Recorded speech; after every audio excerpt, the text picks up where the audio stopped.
Today, we are doing a deep dive into an approach called constructive therapy. It's basically a complete philosophical reboot of how we define things like reality, experience, even sanity. Yeah, it really forces you to kind of pull back and look at your own thought processes from the outside. The material is dense, I will say that.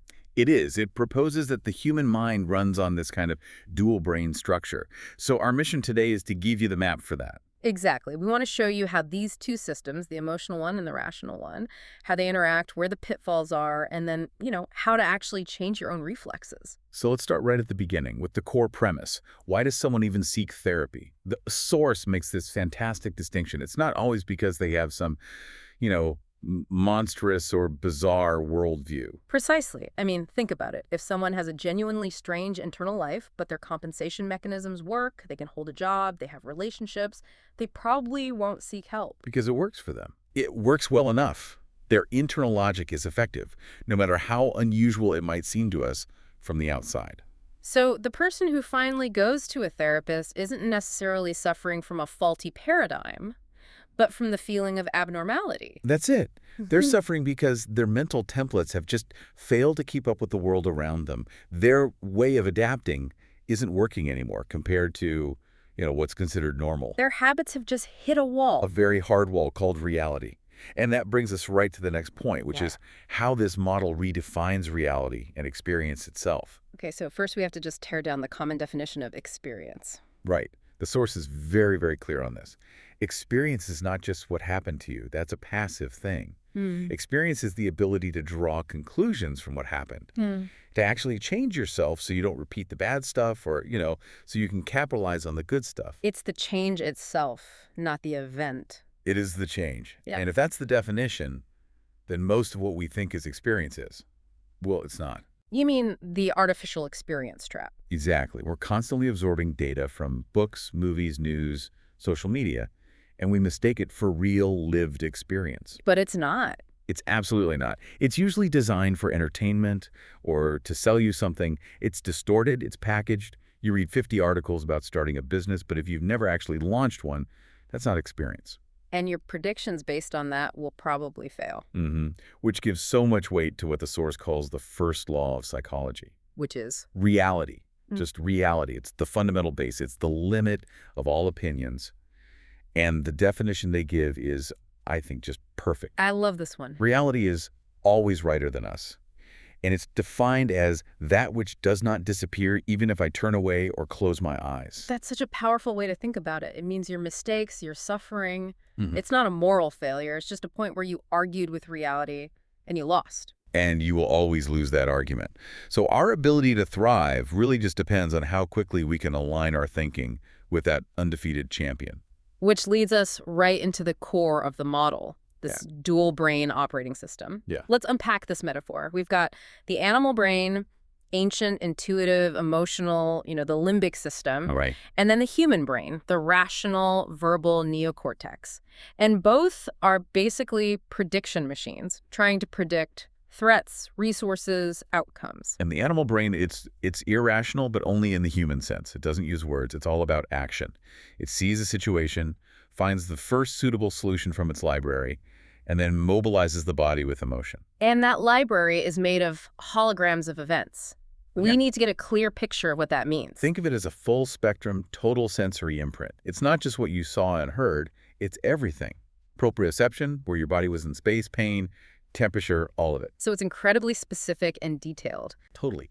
And this is the crucial part, that hologram isn't just the sensory data. It's integrated with the whole interpretation. The emotion you felt, the action you took, and what happened in the end. It's one complete survival snapshot. The source makes a really interesting point here, that the animal brain is actually better at intuitive thinking than the human brain. Yes. Let's pause on that because it's counterintuitive. It is. Does that mean our logical human brain actually gets in the way of good, fast decisions? In that split second, yes. The animal brain is running on pure conditional reflexes from these raw holograms. It sees a pattern and acts. It doesn't get bogged down by complex, often contradictory verbal logic. It just goes. Okay, so now contrast that with the human brain. Well, the human brain evolved to do something different. It evolved to verbalize meaning. to find the regularities and the causal links in all those animal experiences, to create know-how. This is how civilization gets built, right? Abstracting gravity into a law or social dynamics into concepts like duty or conscience. Exactly. And when we create those abstract concepts, they get reflected back into the animal brain as holograms of meanings. We've basically packaged a regularity into a concept we can share and manipulate. But this system can break down. It breaks down when we get stuck in an intermediate state of thinking, not pure reflex and not pure logic. And this is where the comfort of civilization becomes a problem. We're not running from predators, so our adaptation mechanisms have gotten, well, lazy. Extremely lazy. Think about Pavlov's dog. It could change a reflex in maybe 7 repetitions. For a modern human, the source cites lab studies showing it takes a minimum of 21 days to change a habit. 21 days versus 7 repetitions. That's a huge difference. It's massive. Yeah. And what fills that lazy mental space is what the source calls mental conditional reflexes. I like to call them thought stamps, just mental shortcuts. That's a perfect term for it. There's these verbal, pseudo-logical constructions. They sound reasonable, but they're built on belief, and the logic is just hanging in the air. And we use them all the time. The source gives great examples, like, I know this for sure because I feel it. Right. Which is confusing an emotional reaction, the animal brain mobilizing with actual evidence. Or the sunk cost fallacy. It must work. I spent so much time and money on it. Or just the huge generalizations. All men are like this. All women are like that. I think the one everyone can relate to is catastrophization. I failed the exam. My life is over. I'm worthless. Using one event to define everything. And this reliance on stamps is what allows pseudoscience to thrive. People take scientific-sounding terms, quantum field, vibrational frequency, and stick them onto a belief. And if you don't have a background in physics, it can sound really profound. It can. So the goal here is to get really clear on the difference between knowledge, hypothesis, and belief. Right. If you know something, it's been checked against reality. A hypothesis is something you can test, but you don't take it on faith. But if you believe something, the source argues it probably doesn't exist. Because if it did, you just know it. The belief would be unnecessary. Exactly. Delusions are just the result of not doing the hard work of thinking things through to the end. Okay, so if we've identified the 2 main problems, this dissonance between our logic and our reflexes and our reliance on these verbal stamps, how do we actually move forward? What's the application? So the model says there are 2 things to fix. First is that dissonance. Your conscious beliefs are good, but your reflexes, anger, jealousy, hijack your reaction. And a second. Pseudo-thinking. Yeah. You rely on a stamp like, oh, he's just a toxic person, instead of actually analyzing the situation to solve it. So the test for yourself is, can I actually explain the logic behind what I just did or what I believe? Yes. If you can't, it was a reflex or a stamp. And if you can find the logic, the next step is to ask, does this belief actually serve my ultimate goals? Harmony is the key. But changing that automatic reflex, that feels like the really hard part. How do you actually rewire that neural path? You use what the source calls the virtual change technique. It basically weaponizes the brain's ability to redraw reality for itself. Okay, walk us through the steps. This is the core takeaway for you listening. First, you define a clear, goal-oriented objective. So not just don't get angry, but stay calm, analyze the criticism, and formulate a constructive response. Be specific. Got it. Next. Identify the trigger. What exact phrase or tone of voice sets off that old, unwanted reflex? Okay. Then you go virtual. You imagine the situation as vividly as possible, the whole hologram of the event. Feel the emotions start to rise. And right at that moment. You apply the new, chosen logical reaction. Yeah. You mentally rehearse the calm, analytical response instead of the old one. And then, and this is the key, you repeat this virtual scenario about 20 times. 20 times. The source says even just 2 or 3 repetitions can lower the emotional heat, but 20 really carves that new path in the brain. It does. The old road is still there, but you build a new, stronger highway right next to it, and it becomes the default. You're basically using your human brain to teach your animal brain a better reflex. Okay, so that's the how. Let's dig into the why it works, especially when it comes to something as deep as trauma. Right. So the brain is always trying to integrate these raw, painful holograms of events into the logical framework of the human brain. It's trying to make sense of everything. A lot of this happens in REM sleep. But with severe trauma, PTSD, deep shame, that process gets interrupted. It does. The event is just too emotionally overwhelming to represent and logicize. A nightmare is basically the brain's failed attempt. It tries to process the trauma, but the spike in stress hormones wakes you up before the logicizing part can finish. And that processing, the transfer of information from the right emotional hemisphere to the left logical one, we can actually see that in the rapid eye movement of REM sleep. That exact physiological mechanism, the right-left signaling, is the basis for therapies like EMDR, eye movement desensitization, and reprocessing. So EMDR is basically hijacking that natural process. It's artificially replicating it, yeah.